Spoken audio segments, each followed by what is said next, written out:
এই হাত ছুঁয়েছে নীরার মুখ। আমি কি এ হাতে আর কোনো পাপ করতে পারি? শেষ বিকেলে সেই ঝুল বারান্দায় তার মুখে পড়েছিল দুর্দান্ত সাহসী এক আলো, যেন এক টেলিগ্রাম।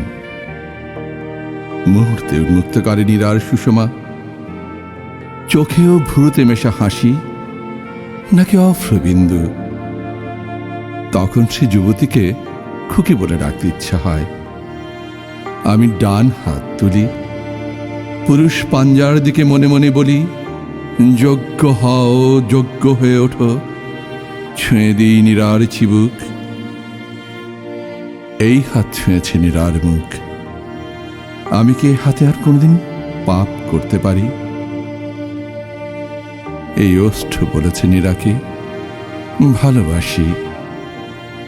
এই ওষ্ঠে আর কোনো মিথ্যে কি বানায়? সিঁড়ি দিয়ে নামতে নামতে মনে পড়ে বিষম জরুরি কথাটাই বলা হয়নি। লঘু মরালির মতো নারীটিকে নিয়ে যাবে বিদেশি বাতাস, আকস্মিক ভূমিকম্পে ভেঙে যাবে সবগুলো সিঁড়ি। থমকে দাঁড়িয়ে আমি নীরার চোখের দিকে। ভালোবাসা এক তীব্র অঙ্গীকার, যেন মায়াপাশ, সত্যবদ্ধ অভিমান। চোখ জ্বালা করে ওঠে। সিঁড়িতে দাঁড়িয়ে এই ওষ্ঠ বলেছে নীরাকে ভালোবাসি। এই ওষ্ঠে আর কোনো মিথ্যে কি মানায়?